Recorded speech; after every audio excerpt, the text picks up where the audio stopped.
Hello friends, कैसे हैं आप लोग। Study with NK Singh YouTube channel पर एक बार पुनः मैं आप सभी लोगों को स्वागत अभिनंदन करता हूं। भारतीय राज्य व्यवस्था में मौलिक अधिकारों की श्रृंखला के अंतर्गत हम चर्चा करने जा रहे हैं राइट टू फ्रीडम अर्थात स्वतंत्रता के अधिकार पर। इसके पूर्व के लेक्चर में हमने अनुच्छेद 19 और 20 पर विस्तार से चर्चा की थी। आज हम इसी श्रृंखला को आगे बढ़ा रहे हैं, तो चलिए शुरू करते हैं। What is article 21?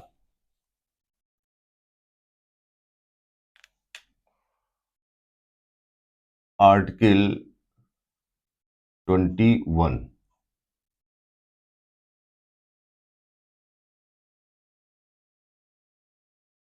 Protection of life and personal liberty. It means प्राण एवं दैहिक स्वतंत्रता का संरक्षण। अब देखते हैं इसकी वेयर रीडिंग क्या है, इसकी परिभाषा क्या है। No person shall be deprived of his life और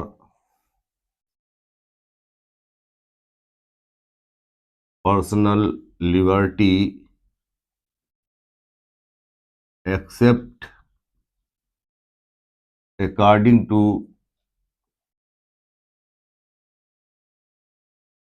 procedure established by law। अर्थात किसी भी व्यक्ति को उसके प्राण एवं दैहिक स्वतंत्रता से विधि द्वारा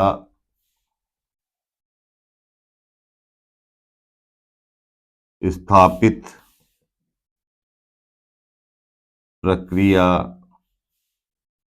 से ही वंचित किया जा सकता है,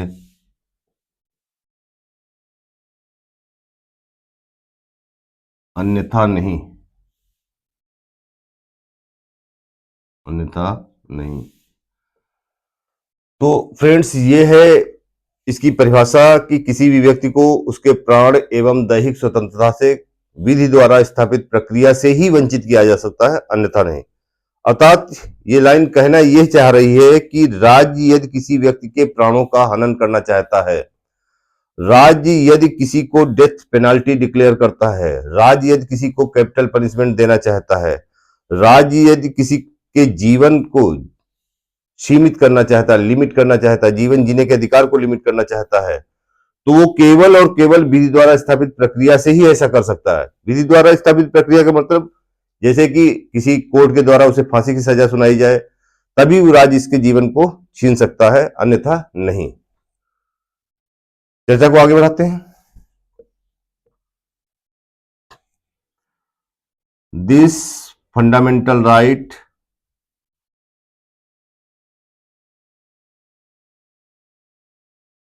is available to every person, citizens and foreigners alike। यही मौलिक अधिकार, यह मौलिक अधिकार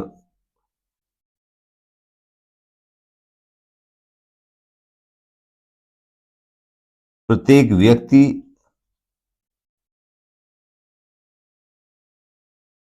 नागरिकों और विदेशियों को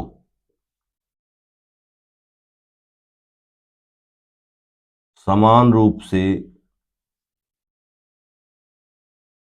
प्राप्त है।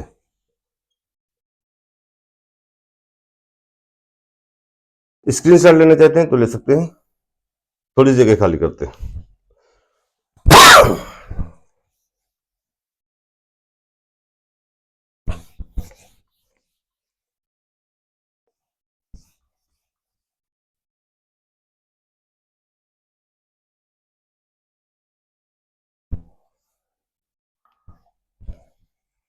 Article 21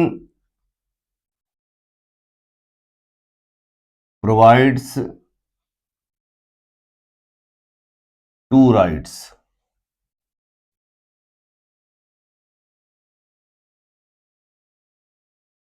That is right to life and right to personal liberty. Right to life and right to personal liberty. अब हम देखेंगे, अभी पहले इसकी परिभाषा के अंतर्गत एक शब्द आया था विधि द्वारा स्थापित प्रक्रिया। तो विधि द्वारा स्थापित प्रक्रिया और विधि की उचित प्रक्रिया क्या है, इसके बीच में डिफरेंस क्या है? It means procedure established by law and due process of law के बीच में डिफरेंस क्या है? तो देखिए, एक शब्द है विधि द्वारा स्थापित प्रक्रिया। विधि द्वारा स्थापित प्रक्रिया, और एक शब्द है विधि की उचित प्रक्रिया। की उचित प्रक्रिया, देखते हैं इनके बीच में डिफरेंस क्या है। देखिए, विधि द्वारा स्थापित प्रक्रिया, पहली बात तो इसका उल्लेख कहां मिलता है? तो इसका उल्लेख अनुच्छेद 21 में मिलता है। अनुच्छेद 21 में अनुच्छेद 21 में। और ये प्रक्रिया हमने ले कहां से रखी है? तो ये प्रक्रिया कहां से ले रखी है? तो जापान से। जबकि विधि की उचित प्रक्रिया, इसका उल्लेख संविधान के किसी भी अनुच्छेद में नहीं मिलता है, बल्कि विधि की उचित प्रक्रिया का आधार जो है वो अनुच्छेद 21 है। आधार अनुच्छेद 21 है। और इसकी जो ये प्रक्रिया हमने ले रखी है, ये अमेरिका से ली है। अमेरिका से। अब विधि द्वारा स्थापित प्रक्रिया है क्या? तो विधि के निर्माण, विधि के निर्माण में समुचित प्रक्रिया का पालन होना चाहिए।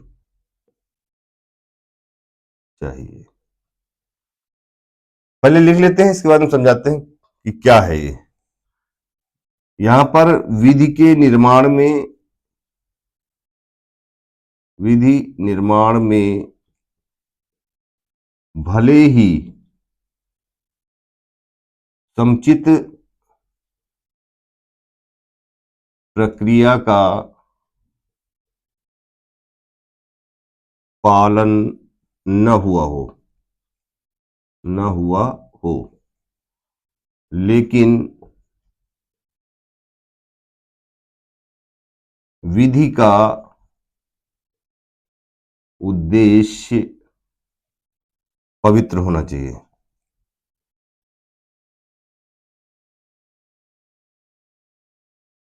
पवित्र होना चाहिए। अब देखते हैं कि विधि के निर्माण में समुचित प्रक्रिया का पालन होना चाहिए, ये इससे हमें तात्पर्य क्या निकलता है। देखिए, ये कहना ये चाह रहा है, इसको मैं दो उदाहरण के माध्यम से समझाने का प्रयास करता हूं। पहला उदाहरण है जम्मू कश्मीर से अनुच्छेद 370। उदाहरण अनुच्छेद 370/35A। आप जानते हो कि ये अनुच्छेद स्पेशली जम्मू कश्मीर से संबंधित है।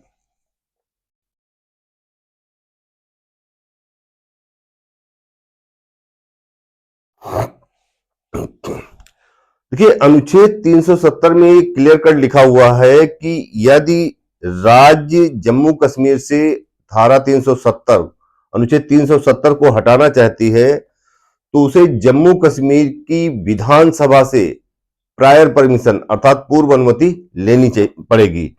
जब तक उसे जम्मू कश्मीर की विधानसभा से पूर्व अनुमति नहीं मिलेगी, जम्मू कश्मीर से धारा 370 को हटाया नहीं जा सकता है। लेकिन आप जानते हैं कि 2019 में मोदी सरकार ने अनुच्छेद 370 को वहां से हटाया, और उस समय हटाया जिस समय जम्मू कश्मीर में विधानसभा अस्तित्व में नहीं थी, अर्थात विधानसभा भंग थी। अर्थात सरकार ने मौके का फायदा उठाया, विधानसभा भंग थी और राज्यपाल सत्यपाल मलिक ने इस पर साइन कर दिया और इस तरीके से अनुच्छेद 370 का उन्मूलन कर दिया गया। तो विधि के निर्माण में समुचित प्रक्रिया का पालन होना चाहिए। कहने का तात्पर्य है, अगर सरकार कोई विधि बनाना चाहती, सरकार कोई नियम कानून बनाना चाहती है, तो सबसे पहले उसे क्या करना पड़ेगा? सबसे पहले उसे सदन के किसी भी हाउस में अर्थात लोकसभा में उसे विधेयक लाना पड़ेगा। जब लोकसभा उसे पास कर देगी तो वो विधेयक राज्यसभा में जाएगा, और राज्यसभा से भी जब पास हो जाएगा तो वो विधेयक राष्ट्रपति के पास हस्ताक्षर होने के लिए जाएगा। जिस घड़ी राष्ट्रपति उस पर हस्ताक्षर कर देंगे तब वही विधेयक जो है कानून बन जाएगा। अर्थात अगर कोई सरकार कानून बनाना चाहती है तो उसे पूरी विधि द्वारा स्थापित प्रक्रिया का पालन करना ही पड़ेगा। उसे लोकसभा भी जाना पड़ेगा, उसे राज्यसभा भी जाना पड़ेगा, और उसे दोनों सदनों से पास कराने के बाद राष्ट्रपति के हस्ताक्षर भी कराने पड़ेंगे। लेकिन अनुच्छेद 370 ये कह रहा है कि अनुच्छेद 370 को राज्य जम्मू कश्मीर से तभी हटा सकता है जब वहां की विधानसभा की पूर्व अनुमति मिल जाएगी। और आप जानते हैं कि 2019 में मोदी सरकार ने उस समय अनुच्छेद 370 को हटाया जिस समय वहां पर विधानसभा अस्तित्व में ही नहीं थी। अर्थात सरकार ने मौके का फायदा उठाया और वहां से राज्यपाल सत्यपाल मलिक ने जो है उस पर साइन कर दिया और वहां से अनुच्छेद 370 जो है हटा दिया गया। कहने का तात्पर्य यह है कि अनुच्छेद 370 को हटाने में राज्य ने समुचित प्रक्रिया का पालन नहीं किया।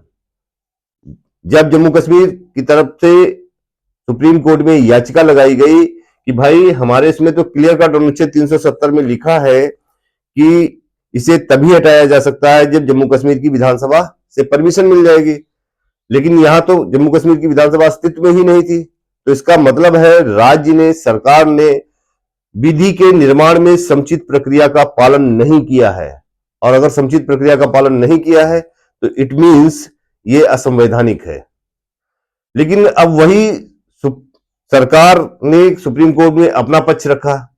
उसने कहा कि भाई भले ही हमने 370 को हटाने में समुचित प्रक्रिया का पालन नहीं किया है, यानी इसका पालन नहीं किया है, लेकिन हमने विधि के निर्माण में उचित प्रक्रिया का पालन किया है। अर्थात भले ही हमने समुचित प्रक्रिया का पालन न किया हो, लेकिन हमारा विधि के निर्माण का जो उद्देश्य है वो उद्देश्य जो है हमारा पवित्र है।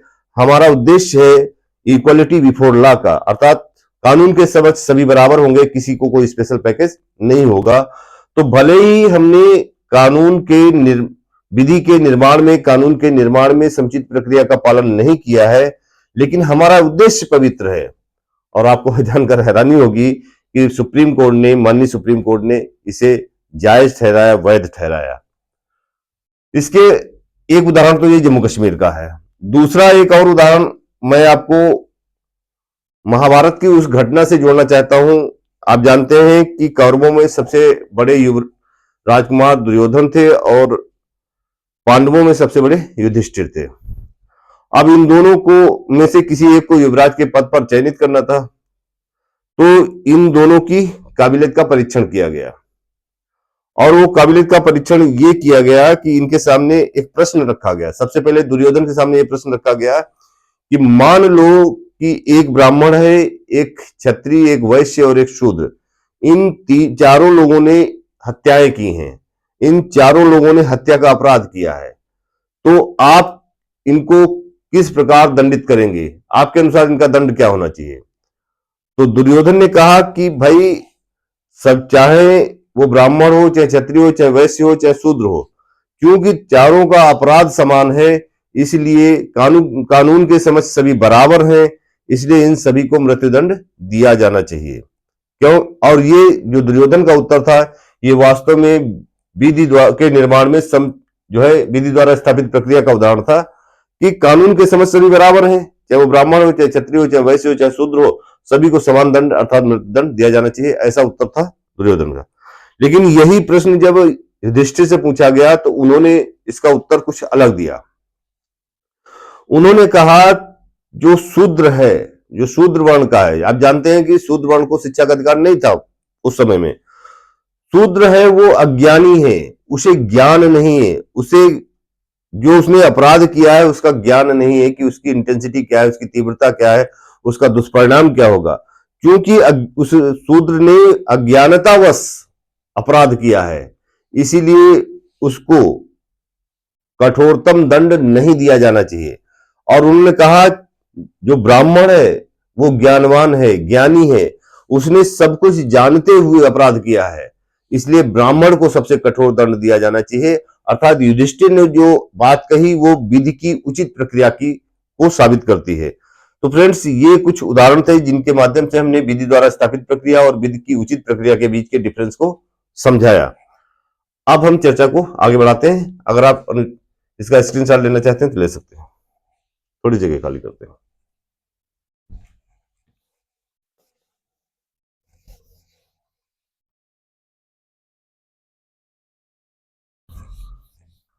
अब हम देखेंगे ये हमारा राइट टू लाइफ क्या है। Right to life,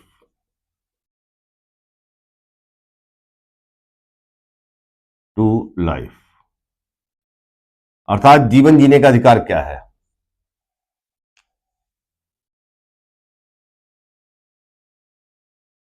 the right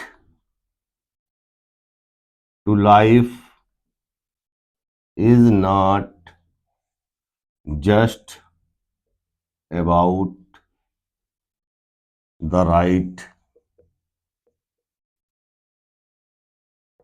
to survive. It entails being able to live a complete life of dignity and meaning.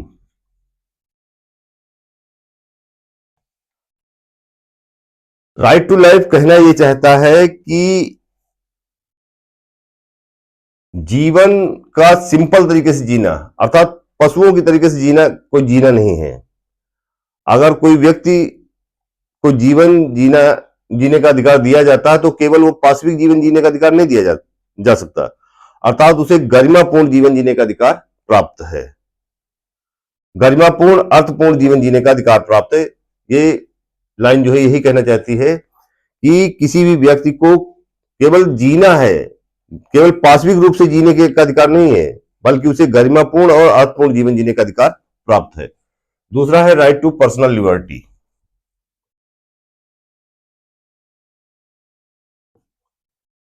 Personal liberty, it includes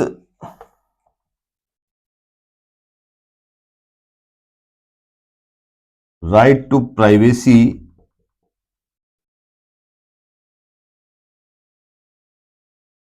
and freedom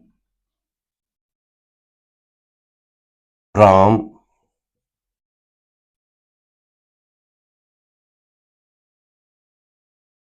unwarranted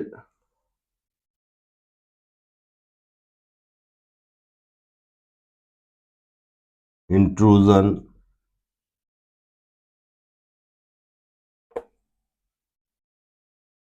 in one's private life।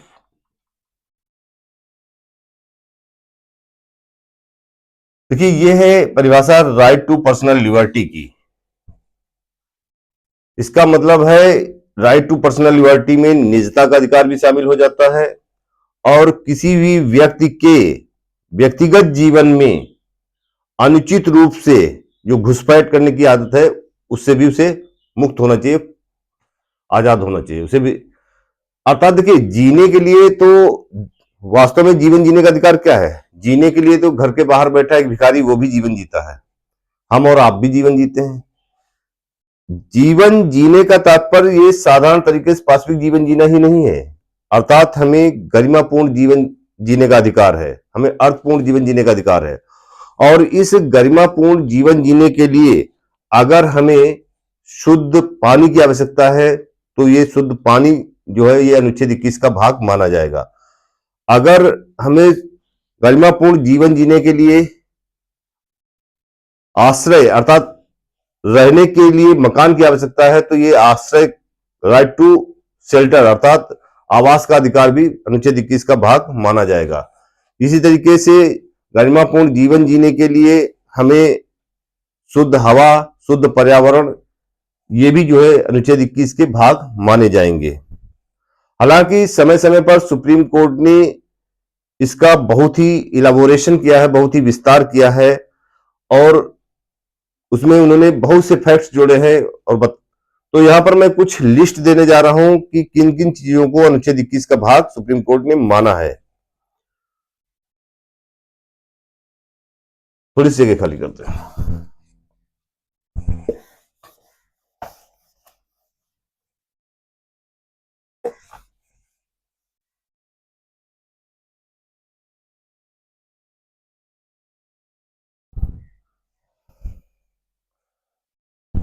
List of rights.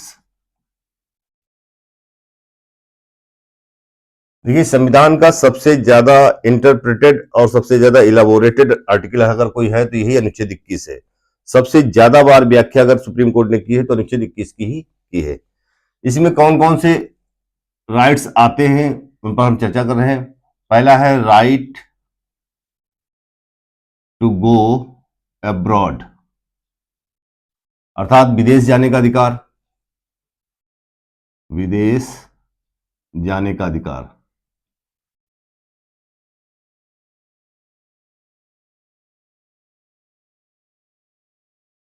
Right to privacy निजता का अधिकार,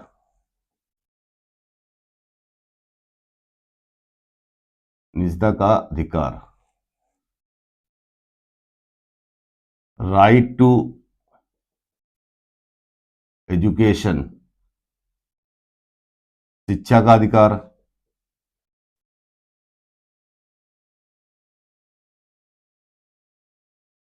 right to shelter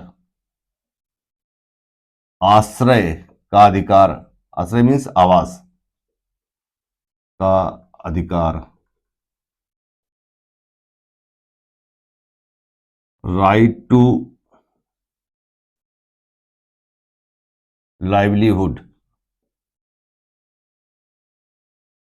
जीविका का अधिकार।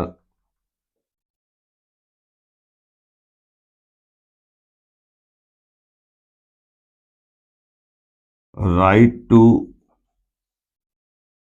Health and medical aid स्वास्थ्य एवं चिकित्सा सहायता का अधिकार, चिकित्सा सहायता का अधिकार।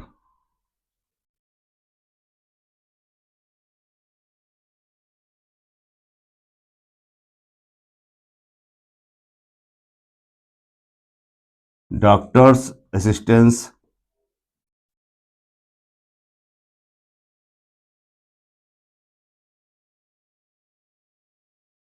डॉक्टरों की सहायता का अधिकार, डॉक्टरों से सहायता का अधिकार, सहायता का अधिकार।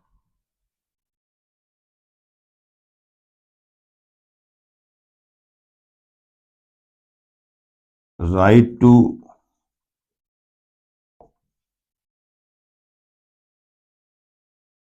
स्लीप डीप, गहरी नींद का अधिकार,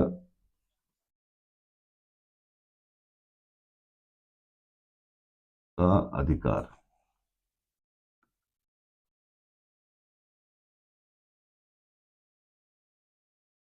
right against solitary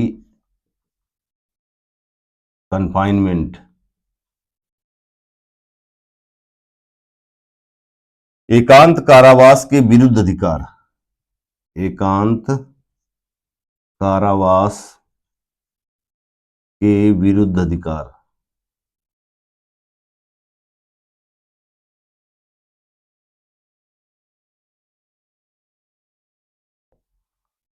right against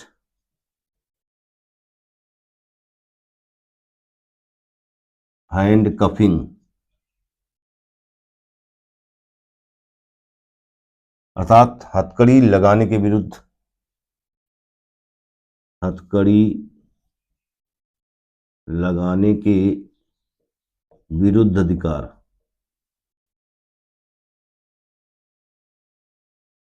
तो फ्रेंड्स, स्क्रीनशॉट लेना चाहते हैं तो ले सकते हैं। अभी चर्चा को आगे बढ़ाते हैं।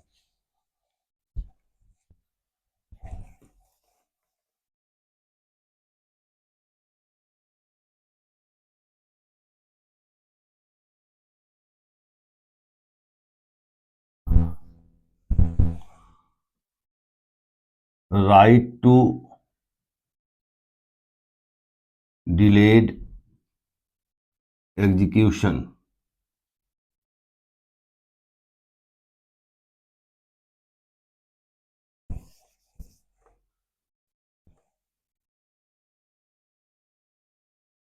अर्थात विलंबित मृत्युदंड के विरुद्ध अधिकार, विलंबित मृत्युदंड के विरुद्ध अधिकार।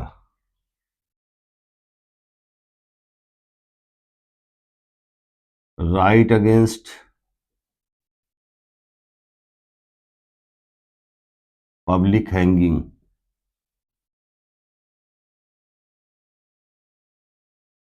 सार्वजनिक फांसी के विरुद्ध अधिकार,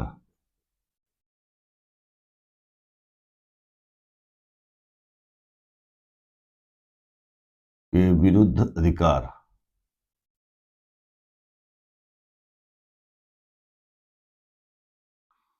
राइट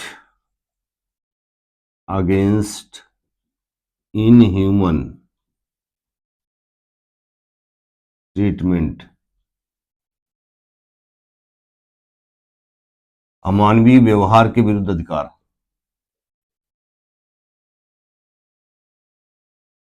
व्यवहार के विरुद्ध अधिकार।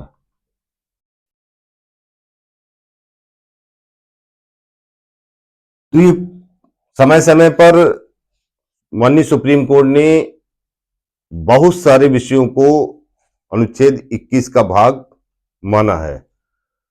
तो ये कुछ लिस्ट थी जिस पर हमने चर्चा की। स्क्रीनशॉट लेना है तो ले सकते हैं। चर्चा को आगे बढ़ाते हैं।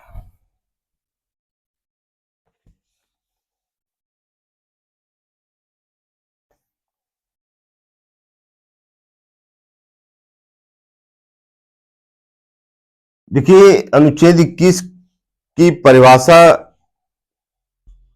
के अतिरिक्त अगर इससे और अच्छे से समझना है तो हमें कुछ महत्वपूर्ण केस स्टडीज पर चर्चा करनी पड़ेगी।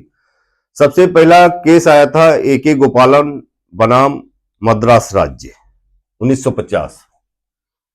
गोपालन पूरा नाम है ए.के. गोपालन, ए.के. गोपालन बनाम मद्रास राज्य,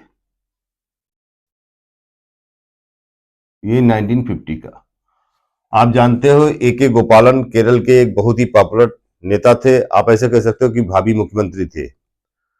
ये ए.के. गोपालन का इतिहास बड़ा ही चर्चित रहा है। इन्होंने खिलाफत आंदोलन में भी भाग लिया था और इन्होंने गांधी के दांडी मार्च में भी भाग लिया था, लेकिन किन्हीं कारणोंवश इन्हें जेल की सजा सुना दी गई और ये पीरियड तब था 1947 का, अर्थात जिस दिन भारत आजाद हुआ उस दिन भी ए.के. गोपालन साहब जो थे वो जेल में कैद थे।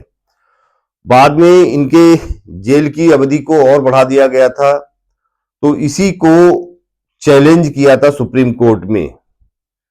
तो सुप्रीम कोर्ट में गोपालन बनाम मद्रास राज्य के केस में बहुत ही संक्षिप्त व्याख्या कर दी। उन्होंने कहा भाई देखिए, जो सरकार ने कानून बनाया है मुझे इससे कोई मतलब नहीं वो कानून किस उद्देश्य से बनाया गया, क्योंकि प्रोसीजर एस्टेब्लिश्ड बाय लॉ है, कानून ऐसा कहता है, तो इन्हें कैद में ही रखा जाए ये जायज है। लेकिन बाद में इन्होंने सुप्रीम कोर्ट की जो ये नैरो एक्सप्लेनेशन था, जो ये इनके नैरो इंटरप्रिटेशन था, इसको बाद में सुधारा गया। तो इसमें कहा क्या गया, इसमें जो है ये कहा गया कि भाई कार्यपालिका से संरक्षण, इट मींस किसी भी व्यक्ति के जीवन जीने के अधिकार को कार्यपालिका से संरक्षित करने का प्रयास किया गया। यहां पर संक्षिप्त व्याख्या की थी सुप्रीम कोर्ट ने अनुच्छेद 21 की संक्षिप्त व्याख्या। लेकिन यही बाद में, और ये संक्षिप्त व्याख्या किस आधार पे की गई थी तो आप जानते हैं, ये प्रोसीजर एस्टैब्लिश्ड बाय लॉ के आधार पे की गई थी। लेकिन बाद में सुप्रीम कोर्ट ने यह माना कि प्रोसीजर एस्टैब्लिश्ड बाय लॉ के अलावा हमें ड्यू प्रोसेस ऑफ लॉ पर भी मतलब ध्यान देना पड़ेगा। तो इसके बाद में अब अगला केस होगा किसका, तो मेनका गांधी बनाम भारत संघ,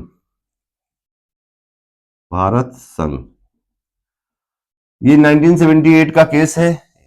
आप जानते हैं कि मेनका गांधी के पासपोर्ट को भारत सरकार ने जब्त कर लिया था। उन दिनों मोरारजी देसाई की सरकार हुआ करती थी।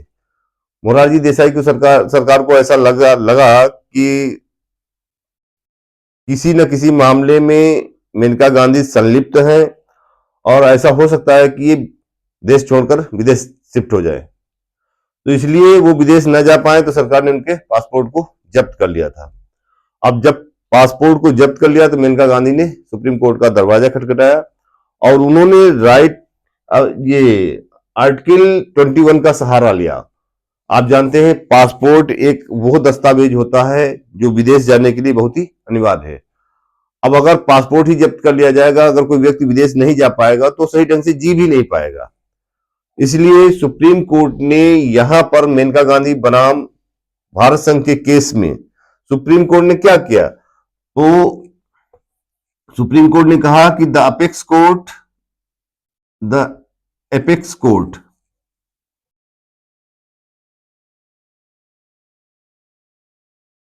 opened a new dimension and laid down that procedure established by law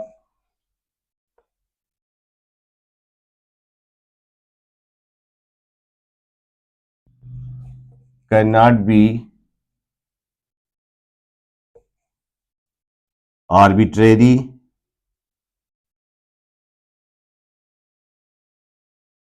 unfair and unreasonable।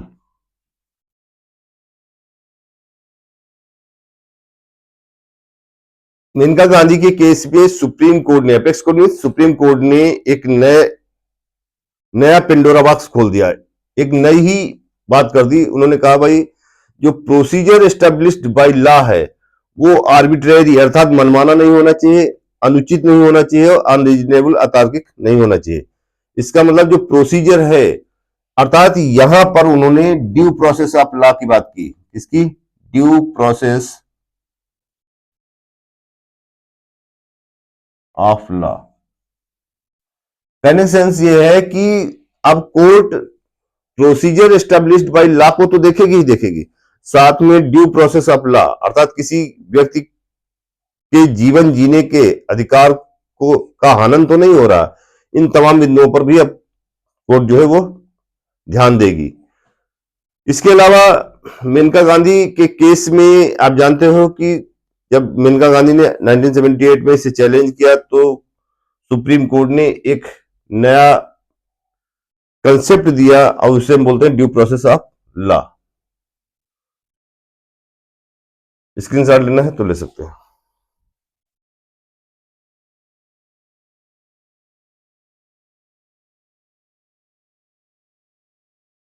कहने का तात्पर्य यह है कि मेनका गांधी के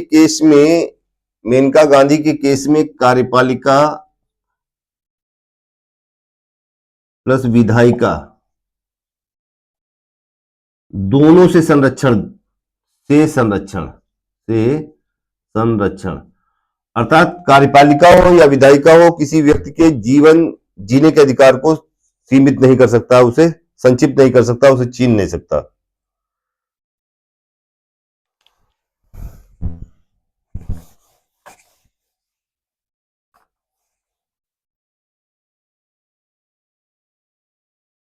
कुछ महत्वपूर्ण केस पर हम चर्चा कर रहे हैं। वैसे तो केस की लिस्ट बहुत लंबी है, लेकिन अनुच्छेद 21 के अंतर्गत हम कुछ महत्वपूर्ण बिंदुओं पर ही चर्चा करेंगे। देखिए, हम जानते हैं कि सबसे पहला केस आया था 1950 में, गोपालन बनाम मद्रास राज्य। फिर 1978 का हमने मेनका गांधीवाद को देखा। इसके बाद में एक केस है जिसे बोलते हैं Puttaswamy versus union of India. Puttaswamy versus union of India ये आधार कार्ड से संबंधित केस है और इस केस में राइट टू प्राइवेसी की कंसेप्ट को सुप्रीम कोर्ट ने एक्सप्लेन किया, यानी निजता के अधिकार की बात की। अर्थात अगर आपसे ये प्रश्न आया कि निजता के अधिकार का वर्णन कहां मिलता है, तो वो Puttaswamy versus union of India के केस से मिलता है। इसके अलावा एक केस आया था 1979 में, हुसैन आरा खातून वर्सेज बिहार राज्य बनाम बिहार राज्य। तो हुसैन आरा खातून एक प्रिजनर थी। आप जानते हो कि ये एक अजीबोगरीब केस था। इसमें हुसैन आरा स्वयं प्रिजनर हुआ करती थी, स्वयं कैदी हुआ करती थी। और यहां पर इस केस से पहली बार भारत में एक नई कंसेप्ट उभर कर सामने आई और वो कंसेप्ट थी PIL, पब्लिक इंटरेस्ट लिटिगेशन, अर्थात जनहित याचिका की। केस के विषय में थोड़ा सा संक्षिप्त हम वर्णन करेंगे। आप जानते हैं कि हुसैन आरा खातून वर्सेज हुसैन आरा खातून बनाम बिहार राज्य, ये 1979 का केस है। देखिए, हुसैन आरा स्वयं एक प्रिजनर हुआ करती थी। बात उस समय की है कि जब बिहार की जेल में हजारों हजार कैदी कैद थे। तो ऐसे में एक कंसेप्ट, अब पहले जो सजा का प्रावधान था तो पहले वो लोकस स्टैंडी का सिद्धांत फॉलो होता था। लोकस स्टैंडी का सिद्धांत अर्थात वही व्यक्ति कोर्ट जा सकता है, कोर्ट का दरवाजा खटखटा सकता है जिसके अधिकार प्रभावित हुए हो, या तो वो स्वयं जो जिसके अधिकारों का हनन हुआ है, जिसके अधिकार प्रभावित हुए, वो कोर्ट का दरवाजा खटखटाएगा, या फिर उसके सगे संबंधी। तो लोकस स्टैंडी सिद्धांत में तो यही बात कही गई। लेकिन जो ये हुसैन आरा खातून बनाम बिहार राज्य है, इसमें बिहार की जेलों में लगभग 40,000 कैदी बंद थे। और वो ऐसे कैदी बंद थे, सपोज करिए कि कोई एक कैदी है, उसने जो अपराध किया है, अगर मान लिया जाए थोड़ी देर के लिए कि उस अपराध की मैक्सिमम सजा 1 साल है, लेकिन वो पिछले 1.5 साल से जेल में बंद है और अभी तक उनके केस की सुनवाई का नंबर ही नहीं आया है। और अगर उनकी सुनवाई हो जाती और उन्हें मैक्सिमम पनिशमेंट भी दिया जाता, तब भी 1 साल का दिया जाता। लेकिन पिछले वो 1.5 साल से जेल में बंद है और अभी तक उनकी सुनवाई का नंबर ही नहीं आया है। तो ऐसे में एक बहुत ही सुप्रीम कोर्ट की मशहूर एडवोकेट हुआ करती थी, जिनका नाम था कपिला हिंगोरानी। पूरा नाम है इनका पुष्पा कपिला हिंगोरानी। इनका जन्म नैरोबी केन्या में हुआ था और इनकी मृत्यु दिल्ली में हुई थी। तो कपिला हिंगोरानी ने, इनका इन कैदियों से कोई ब्लड रिलेशन नहीं, कोई लेना देना नहीं, लेकिन ये ऐसे कैदी जिनकी केस को लड़ने वाला कोई नहीं, जिनके लिए कोई दौड़ने वाला नहीं है, उन सभी की तरफ से कपिला हिंगोरानी ने PIL PIL public interest litigation अर्थात जनहित याचिका, जनता के हित में याचिका लगाई। और उन दिनों जानते हैं कि पीएन भगवती ये सीजेआई हुआ करते थे और इन्होंने पहली बार ये जनहित याचिका को स्वीकार कर लिया। तो फ्रेंड्स, आपको यहां पर क्वेश्चन बनता यह है कि कपिला हिंगोरानी को पीआईएल की जननी कहा जाता है, पीआईएल की जननी, और पीएन भगवती को पीआईएल का जनक कहा जाता है। तो ये एक बहुत ही मशहूर केस था, हुसैन आरा खातून बनाम बिहार राज्य। इसके बाद एक केस की चर्चा और हम करेंगे। केस का नाम है अरुणा शानबाग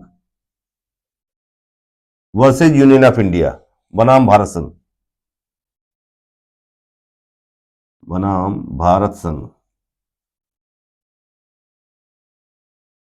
थोड़ी सी चर्चा करते हैं। देखिए, अरुणा शानबाग मुंबई का एक बहुत ही मशहूर हॉस्पिटल हुआ करता था, जिसका नाम था किंग एडवर्ड मेमोरियल हॉस्पिटल। उसमें ये नर्स का काम करती थी और वहीं उसी अस्पताल में एक सफाई कर्मचारी हुआ करता था, जिसका नाम था सोहनलाल भरथा। तो जब ये अपनी ड्यूटी समाप्त करके चेंज ओवर रूम में कपड़े बदल रही थी, उसी समय इसके सहकर्मी सोहनलाल ने इसका रेप कर दिया। और इस रेप के दौरान यही नहीं, इसके गले में कुत्ते की जंजीर से इसका जो है गला घोटने का प्रयास भी किया, जिससे उसको गंभीर चोटें आई और ये अरुणा शानबाग कोमा में चली गई। इस घटना को हुए कम से कम 40 से 42 साल हो गए हैं और ये पिछले 30 से 35 साल से ये कोमा में थी।